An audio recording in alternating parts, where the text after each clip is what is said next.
welcome back to my channel. If you're new here, hi, my name's Kenna. Subscribe. I would love to have you here. And today's little mini vlog, it's just gonna be coming along with me as I go get my GJ tube changed and go to a cardiologist appointment for my POTS. So if you're new here, I have various chronic illnesses and I have a feeding tube. The feeding tube is mainly because of my gastroparesis. I cannot eat enough to maintain nutrition. I also have slow intestinal motility, so my GI tract is just a mess. So I ended up on a feeding tube. You know, it's working really well for me. So as I said, part of this little vlog is going to be coming along as I get my GJ tube changed. And I thought I would take this opportunity for a little educational moment. I feel like a lot of people already know this, but if you don't, well, now you know. So you get routine changes of your tube every so often.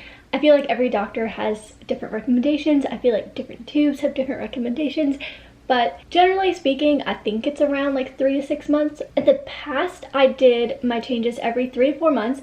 Oh, you also get a change if something is wrong with your tube. But if nothing goes wrong with your tube, then just a routine change every 3 to 6 months. Prior to the AMT, I've had Mickey tubes, GJ tubes, the whole time. And I would always get them changed every 3 to 4 months because, to be honest, like it seemed like the Mickey was wearing down in those 3 to 4 months, so I'd get them changed like sooner. But this is my first round with the AMT button, which I love so much more. I love the AMT button so much more.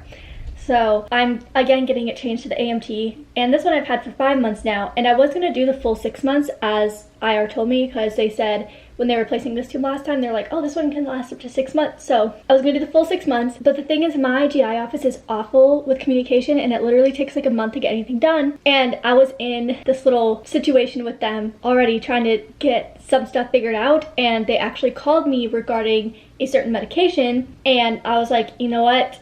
I really don't want to go through this whole process again because it literally took like a couple weeks to get a medication for me. So I was like, you know what? I have them on the phone talking about this medication. I'm just gonna ask for the tube change right now just to avoid a hassle. So I'm getting a tube change this time around month 5. For me personally, it's pretty simple, pretty routine. I just go in for a routine change. I've never had any issues. I've had my tube for over a year and I've only ever gotten routine changes. So I just go in 2 hours before my appointment time. So my appointment's at 9. I go in and I have to get there by 7. But it's my favorite time period because like you have to not run feeds, not eat or drink anything. I just prefer to get it right out of the way in the morning. And then they do all the prep stuff. So blood work, get your IV in. I usually get some fluids and then usually some IV Zofran. Like for me, there's a routine. They know me by now. My IR team knows me now. Like they know the process. It goes so smooth whenever I go in. So yeah, they just do all the prep work and then they bring me back, sedate me for the tube change. I know not everyone has sedation, but my hospital, it's standard to do just conscious sedation for tube changes. I think it's only like, it's not even propofol. It's like less than that, I think. Just change it out and then I wake up and I have to be like awake and coherent for like 30 minutes-ish, and my vitals have to look good, and once that's done, then I can leave. So I thought I'd give you a little synopsis just in case tomorrow's vlog is like a little chaotic and just short. So that way you can kind of understand what's going on. That's gonna be tomorrow. So tonight I'm gonna just prepare my clothes and everything because we have to leave early. And then Wednesday you're gonna come along with me as well to my cardiologist appointment, which I put a video up. I don't know when you're gonna see this video, but I put a video up preparing for that appointment, and now you're gonna come along with me. I'm nervous and excited, and we're just gonna see how it goes. And I still need to print out my tests to bring to the doctor. But right now, we're gonna go pick out my outfit for tomorrow and just kind of get things together. Okay, let me show you my outfit for tomorrow. So I usually always wear the same outfit, just in maybe like a different top, but I have these specific pair of leggings that I wear every time, and these are my cheap, thrifted, just normal cotton leggings where if something were to happen, I would not care that much because most of my other leggings are really nice and I don't want to risk it. And then I have a sports bra because same thing, sometimes they let me leave like part of the top on, and then just to go over that, a little cropped tank top. And since it's always freezing cold in hospitals, my comfy sweatshirt. And that is the fit for tomorrow. Oh, and some socks, but then obviously they will make me change into the non-slip socks. So I have this sitting out and ready. so that way I don't have to think about it in the morning. And then I also bring my backpack, and my backpack is like always packed and ready to go. So I really don't have to do anything for here. I'll just add my water bottle in here. And then I just have to remind myself, don't run feeds tonight because you have to fast after midnight. I think everything's good. Oh, I also need to pack a book. I might be reading tonight. I honestly don't know, but I need to remember to bring a book tomorrow because usually there's a lot of waiting. But I always bring a book, but I usually end up with my phone. So we'll see what happens.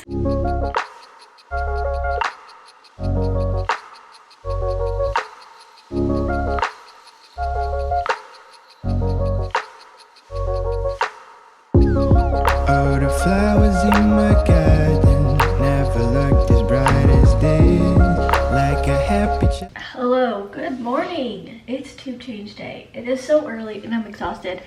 And I could not sleep last night. I woke up at like 3:30 and could not fall asleep until like 5, so yay! I ended up changing my outfit a bit, so I forgot that I always do take off my shirt when I'm there. So then I just wore one of my favorite shirts, and that's my Free People one because it's so freaking comfy. But everything else is the same. Pretty sure I wear a version of this shirt every time. I don't know. I have all my GJ2 vlogs on TikTok, so you could probably find out. 2 more things that I forgot to pack in my backpack that I'm gonna bring. AirPods and a scrunchie. Yeah, it's too early. Butterflies down my stomach when I think of you and me. It is funny how a lot can change when you learn how to breathe. Look at my eyes, what do you see? Feels like we're all done with my tube change, so now I'm just on bed rest for an hour, so they don't let me leave for an hour. But this was the first time that I was completely awake and coherent. Like, they gave me, I think, more than they usually do, but like, it didn't do anything. I think there was something wrong with my IV though. I don't know, but I felt everything. It wasn't terrible, I do have to say though, but yeah. So an AMT rep came for my tube change since I'm like, I don't know if I'm the only person now, but prior to getting my first AMT, I was the first person at the hospital to get the AMT since I asked for it and someone researched and found it. And today during the tube change, someone's coming. So someone came in and I can't remember what I was saying, but basically an AMT rep was there today, and I think it was just kind of to help educate the people who were doing the tube change a little bit about the AMT, since my hospital usually does Mickey's. And then the rep came in afterwards and he brought this bear and it has a tube. How cute is that? That's adorable. You know what? It made being awake worth it because I wouldn't have been conscious enough to enjoy this bear fully. Yay! only meant to be. All of my life, where have you been? 'Cause you're the only thing. We got the pumpkin cream cold brew and the pumpkin spice latte. So excited. Oh, this is really good. This is good. That's okay, good. we gotta switch. Let's try. This is good. Ooh, oh, that's good. Oh yeah. Hello. I have not talked to you since the tube change, and that's because I had a pretty chill day. I did some editing. I'm behind on YouTube and I'm trying to catch up, and I think I'll be able to catch up. And then I just was kind of worn out from the tube change, so I kind of took it easy today. Now it's the nighttime and it's almost my bedtime. But overall the tube change went well. The only thing was the sedation didn't work, but I feel like something was weird with my IV, so maybe that's why it didn't work. The nurse had trouble putting it in, and it was like it wasn't in, and then she tried sliding in it. I don't know, it was weird. So I think that maybe was the reason why the sedation didn't work. I'm starting to get a bruise here, like a different type of bruise than I usually get with IVs, so I'm thinking maybe that was it. But anyways, overall it wasn't too bad. It really wasn't too bad, so yay for that. And now I'm at the point where my stoma is so like healed, so to say, so like tube changes don't hurt anymore. Like it feels the same. When you start getting tube changes in the beginning, there's like some soreness afterwards. The first one was so sore, and then the soreness gets better over time as your stomach heals, and now it just honestly, I don't know, I don't feel any different. So yay for that. Tomorrow morning is my cardiologist, and I gotta leave the house at like 7:15 because I gotta go pick up my mom, and then we're driving to the cardiologist's office. So yeah, not looking forward to it. And I've never been to the office before, so I always get stressed about parking and finding the office. So I'm not looking forward to it, but we're gonna do it. And I'm also just nervous about speaking to another cardiologist, so I'll just be happy when tomorrow's over. Okay, let me show you what I'm wearing because there's also some thought put into this. So someone actually left this comment on my preparing for this appointment, saying to wear a crop top to the cardiologist because you may have to get an EKG. I'm kind of hoping that they do an EKG this time because of my previous two were abnormal, so I want to see like if it's still abnormal, and it's like abnormal normal, if you know what I mean. Yeah, so I'm hoping they do one, which I think they will. But if you wear like a crop top, then they likely can work around the top versus you having to take it off. So this is the top of choice that I'm wearing. I feel like this is a pretty good option. And then I'm also wearing this underneath just in case they, I feel like this is very scandalous, but you've seen this before. It's just the Free People bralette. But I'm wearing this underneath as well just in case they make me take off my top. I feel like this one is even better for them. That also sounds weird, but I feel like this is even better for an EKG, but I obviously just can't walk around wearing this.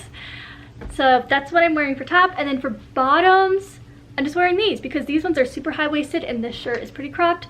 So yeah, usually I don't care about that stuff, but I don't know. I'm feeling like I'm gonna feel self-conscious tomorrow. So extra high-waisted shorts. And I'm wearing shorts because I'm gonna feel dumb if I'm wrong. But if I remember correctly, if they do a 12 lead, I think some of the leads go on your legs. So I would prefer not to take my pants off. So that's why I'm wearing shorts. And then just for ease, I have my 2B set picked out for tomorrow because I'm gonna be hooked up to feed since I'm on continuous. Yeah, and then I have all of my papers right here that I may have just printed like 20 minutes ago, but hey, it's done. And now we're ready for the cardiologist. I will see you tomorrow with an update. Good morning. It's cardiologist day. It's 7:11 right now, and I have to leave in like 5 minutes to go to pick up my mom, and then we'll be off. Yay. And then I have a cardigan over there, obviously, because usually it's so cold in doctor's offices. So yeah, there's my bruise from the IV. Not too bad. Okay, see ya. The only thing I need. The only thing I need. Never. Hello, I am back from my cardiologist appointment, obviously. So I'll give you a rundown of how it went. So when I first went in there, the nurse and the student like checked me in, did blood pressure and all that, and then they did do the 12 lead EKG, and this top was perfect. I just had to like pull it up like this, and they were able to get all the leads on, and they did put leads on my legs, so good thing I wore shorts.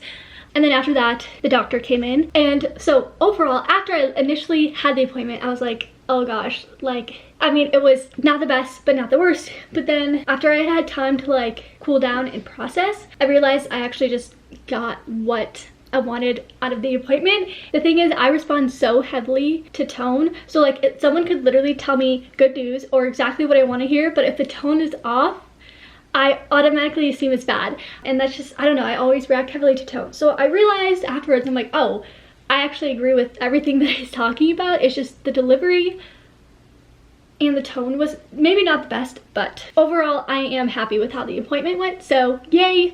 I'll give you a little overview. If you watched like my preparing for the appointment, I'll give you an overview of like what we discussed. Basically he was saying my POTS isn't that bad, which I do agree with. I agree that he probably sees people with POTS like who are passing out all the time, their heart rate's like skyrocketed, whatever. I agree that my POTS is not that bad. I agree with that.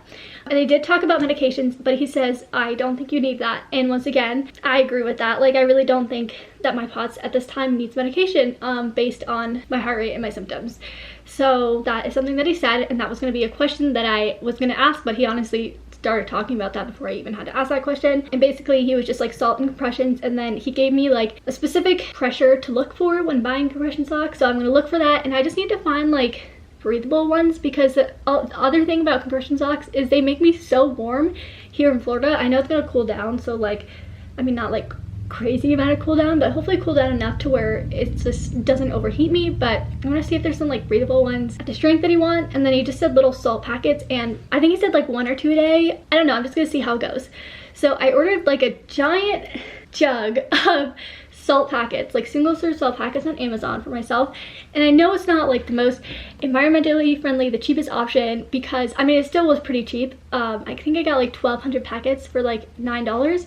I know it's just cheaper to buy like an actual thing of salt, but I'm going for convenience here. The thing is, I have a salt shaker and literally a Costco size of salt in my pantry, but it's not as convenient as little packets, and I know I'm gonna have more salt if I get the packets and I spread them across the house and put some in my bag. Like, I just know for myself, my salt intake will increase if I have those packets. So I bought some of those packets to help. And then my EKG was also something I wanted to talk about, and he just says my abnormality is like a normal variant of normal abnormality, which I kind of guessed, so yay for that. Yeah, then I just talked about my symptoms, and then, but you know, the symptoms make sense for the issue. So the last thing was the echoes. I didn't even have to ask him for an echo. He saw like the history, and just I feel like they do echoes in general. So he ordered an echo, and then he also ordered a Holter monitor that I have to do, which I'm not sure what he's looking for in that necessarily, but I'm getting those 2 done. Echoes next week, I think, and then the Holter is week after. And yeah, that's pretty much how the appointment went. I didn't get to ask him like 2 of the questions on my list, but honestly I think I know what his responses would be to that, which are completely valid. So I think I'm just gonna not ask them for now and kind of just wait and see how things go. But the thing is, this doctor does seem willing to, if things were to change or escalate with my POTS, he does seem willing and knowledgeable to change my treatment plan if needed. So yeah, overall I would have to say pretty good. So yeah, very, very accomplished. I'm just happy that's over now, and now I just don't have to worry about seeing a new cardiologist, and I'm good. I'm set. But that's gonna be the end of this vlog, because it was just a little vlog of you coming along with me for my tube change and this appointment. So yeah, thank you for joining me. You made it a little bit less scary, but I hope you enjoyed the video and maybe it helped you in some way, or it gave you some information, educated you, helped you know what to expect in certain situations. Just thank you so much for being here. Hope you enjoyed it, and don't forget to give this video a like and a comment and to subscribe for new videos every Saturday, and I hope to see you in my next video. Bye! Ever thought I'd find something quite as right as